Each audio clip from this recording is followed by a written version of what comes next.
में जन्मे सभी महापुरुषों को नमन करने के साथ साथ मैं यहाँ स्टेज पे बैठे हमारे भीम आर्मी के संस्थापक चंद्रशेखर आजाद जी और भीम आर्मी के राष्ट्रीय प्रमुख महासचिव कमल सिंह वालिया जी, आजाद समाज पार्टी बिहार के प्रदेश सदस्य भाई जवाहर आजाद जी और हमारे इस मंच पे उपस्थित बिहार सरकार के पूर्व मंत्री गगन सिंह यादव जी, हमारे छोटे भाई आजाद समाज पार्टी युवा के प्रदेश अध्यक्ष रितेश यादव जी, हमारे भीम आर्मी के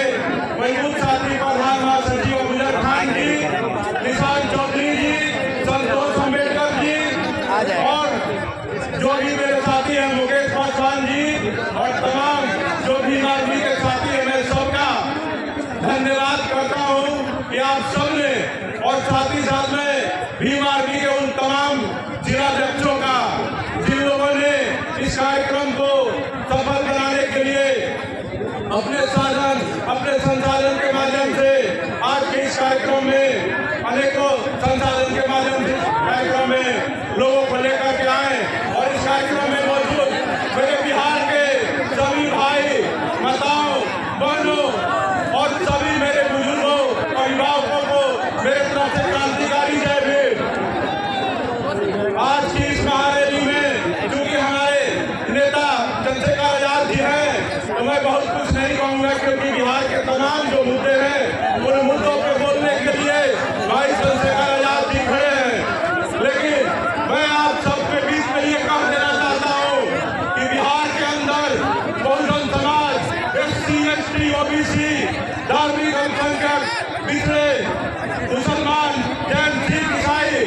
कहीं भी किसी कमजोर और शोषित वंचित के साथ अन्याय अत्याचार शोषण हत्या बलात्कार जैसी घटनाएं होंगी तो बिहार के अंदर शासन और प्रशासन का बैंड बजाने के लिए बिहार की भीम आर्मी मजबूती के साथ खड़ी है और अब हम सबके शोषितों वंचितों की लड़ाई मजबूती के साथ लड़ने का काम करेगी। मैं आप सबको इस मंच के माध्यम से कह देना चाहता हूँ कि बिहार की सरकार हमारे हक और अधिकार की कटौती लगातार कर रही है। आप देख रहे होंगे कि 2011 के जो होमगार्ड के जवान हैं उन्होंने रिटन परीक्षा पास कर लिया, उन्होंने फिजिकल की परीक्षा पास कर लिया और उन्होंने मेरी लिस्ट में भी जब नाम आ गया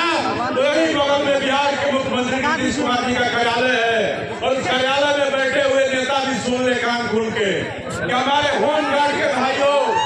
का नियुक्ति आप जल्द से जल्द दे दे, नहीं तो भीम आर्मी अभी रैली के माध्यम से आपको चेतावनी दे रही है। जरूरत पड़ी तो पूरे बिहार के भीम आर्मी और होमगार्ड के अभ्यर्थियों के साथ मुख्यमंत्री निवास का भी घेराव किया जाएगा। और एक मुद्दा है बिहार के SC ST कर्मचारियों को प्रमोशन नीतीश कुमार जी ने रोक दिया है, जबकि और जो है OBC के EWS और जनरल के अभ्यर्थी और जो नौकरी कर्मी है उनको प्रमोशन दे रही है, लेकिन सुप्रीम कोर्ट का हवाला दे करके नीतीश जी बिहार में हमारे कर्मचारियों का प्रमोशन रोक करके रखे हुए हैं। तो हम आपको यही कह देना चाहते हैं कि हमारे कर्मचारी लोग अभी सहमे हुए हैं, लेकिन कर्मचारियों के साथ अब भीम आर्मी खड़ी हो गई है और कर्मचारियों के हक अधिकार के लिए भी नीतीश कुमार जी से जवाब पूछा जाएगा। एक मुद्दा और है कि बिहार में चौकीदार और दफ्तार की नियुक्ति की प्रक्रिया बिहार की सरकार ने बदल करके उसको सबके लिए खोल दिया है। तो नीतीश कुमार जी से हम पूछना चाहते हैं कि जब बिहार में मछली का व्यवसाय सिर्फ एक जाति के लोग करते हैं और आजादी के पूर्व से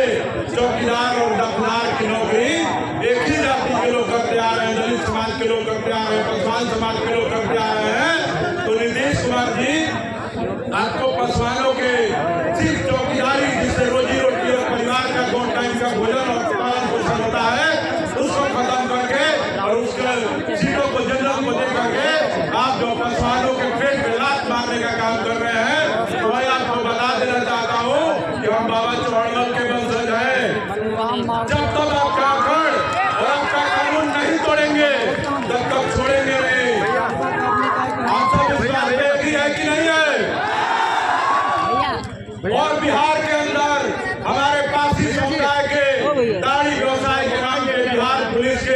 जो पदाधिकारी है, जो उनके पुलिसकर्मी है, वो लोग आए दिन काशी समाज के घरों में घुस करके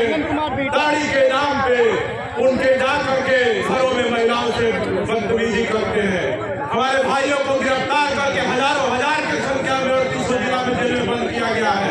तो हम नीतीश कुमार जी कहना चाहते हैं कि आप दाढ़ी बंद करवाना चाहते हैं तो दाढ़ी बंद करवाने से जैसे शराबबंदी करी आपने बिहार में सारा शराब का दुकान बंद करवा दिया,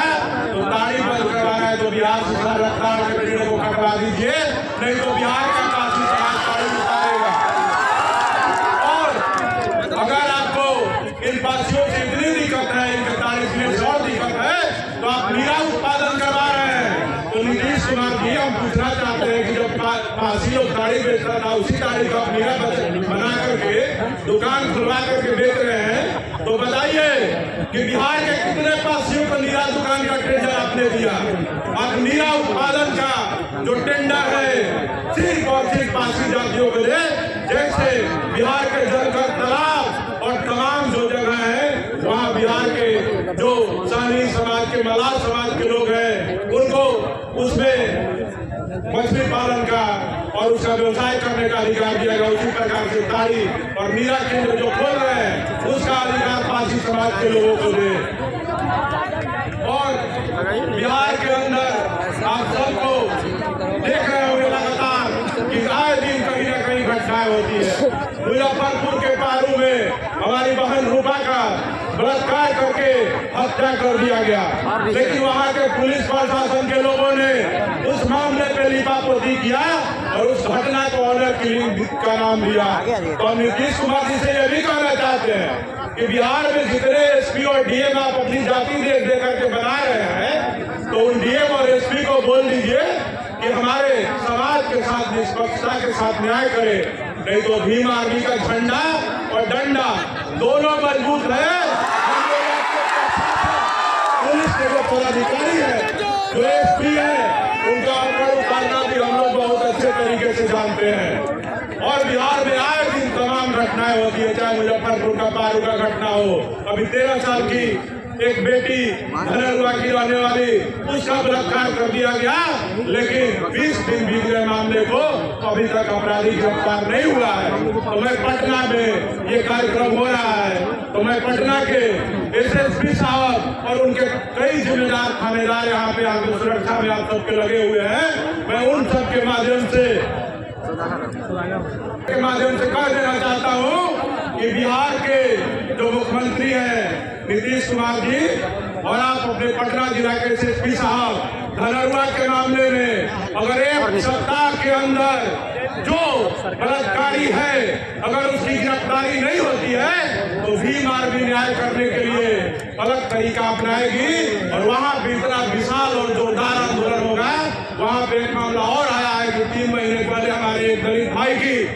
रविदास समाज के भाई की 3 महीना पहले हत्या कर दी गई, लेकिन उस मामले में उस गांव के दबंगों के डर से उस परिवार ने FIR तक दर्ज नहीं कराया। तो हम पूछना चाहते हैं नीतीश कुमार जी शासन सुशासन की बात करते हैं, क्राइम पे 0 टॉलरेंस की बात करते हैं, तो नीतीश कुमार जी कहाँ है 0 टॉलरेंस? बिहार में दलित की हत्या हो रही है, FIR तक दर्ज नहीं हो रहा है। तो मैं आपको कह देता हूँ कि पटना के एसएसपी साहब कान खोल करके सुन लीजिए, जल्द से जल्द उस मामले में गिरफ्तारी कीजिए और जिसमें FIR नहीं हुआ है उसमें FIR दर्ज करवाइए, नहीं तो भीम आर्मी 1 सप्ताह के बाद पटना एसएसपी के कार्यालय का घेराव करेगी। आप सब आएंगे कि नहीं आएंगे घेराव करने? बहुत बहुत धन्यवाद। अभी आप देखिए बिहार में एक मामला और आया है, हमको तो दुख होता है कि हमारे समाज में कौन कमजोर है कौन मजबूत है समझ में ही नहीं आता है। गाँवों में कहा जाता है कि जो दरोगा बन गया उसके परिवार को कोई आंख नहीं दिखा सकता है, लेकिन बड़ा दुख का बात है कि अब 1 सप्ताह भी नहीं बीता, बिहार के सीतामढ़ी जिला में परिहार थाना के जो प्रभारी है वो दलित समाज से आते हैं और उसी बिहार के नीतीश कुमार के प्रशासनिक पदाधिकारी एक ब्राह्मण महिला जो वहाँ पे अंचलाधिकारी के पद पे है, सीओ के पद पे है, वो एक दलित थानाध्यक्ष को चप्पल से पीटने का काम करती है। तो हम आम जनता है तो भी सुरक्षित नहीं है। जब हम सरकार में है, हमारे 6 सांसद 38 MLA हैं, फिर भी हम सुरक्षित नहीं है। हमारी आवाज को उठाने वाला विधानसभा में कोई नहीं है। हमारे प्रभारी बन जा रहे हैं, फिर भी सुरक्षित नहीं है। बिहार में कई दलित अधिकारियों को विजिलेंस से छापा मरवा करके उनको जेल भेजने का काम किया जा रहा है और तमाम तरह से हमारे लोगों का अत्याचार किया जा रहा है। तो अब समय आ गया है कि आप सब हमारे बिहार के सामान्य बहुजन समाज के लोग, अनुसूचित जाति जनजाति समाज के लोग, सब लोग बिहार के जो 22 अनुसूचित जाति जनजाति समाज के लोग हैं, विभिन्न जातियों में न बढ़ करके अपनी जाति का पार्टी न दे करके आप सब बताइए, बिहार में पासवान पे अत्याचार होता है तो कौन नजर आता है? बीमार भी आता है कि कोई और आता है? रमजान पे अत्याचार होता है तो कौन नजर आता है? काशी पे अत्याचार होता है तो कौन नजर आता है? धोबी पे अत्याचार होता है तो कौन नजर आता है? गया में संजय मांझी का हाथ काट दिया गया, उस पे कौन नजर आता है? तो जब हर मामले पे बीमार भी नजर आता है तो हम आप सबसे पूछना चाहेंगे कि जब चुनाव आ जाता है तो उस समय आप अपनी जाति, अपना नेता दे करके आप उसको क्यों वोट दे देते हैं? तो आज आप बताइए, यहाँ से हाथ उठा करके कि 2025 के जब विधानसभा का चुनाव होगा और आजाद समाज पार्टी कांतीराम हम सबके नेता चंद्रशेखर आजाद जी का जो प्रत्याशी होगा, क्या आप सब उसको वोट देंगे कि नहीं देंगे? सब लोग हाथ उठा करके बताइए, आजाद समाज पार्टी को मजबूत करेंगे कि नहीं करेंगे? चंद्रशेखर आजाद की तरह जैसे नगीना की जनता ने उनको चुन करके संसद में भेजने का काम किया, आप सब लोग बिहार से जब आजाद समाज पार्टी का प्रत्याशी बना होगा उनको विधायक बनाकर भेजेंगे कि नहीं भेजेंगे? ठीक है, बहुत बहुत धन्यवाद। समय की कमी है, मैं बहुत कुछ कहना, लेकिन मैं अपने सारा जो बाकी का समय अपने नेता भाई चंद्रशेखर आजाद जी को देता हूँ। जय जय जय जय।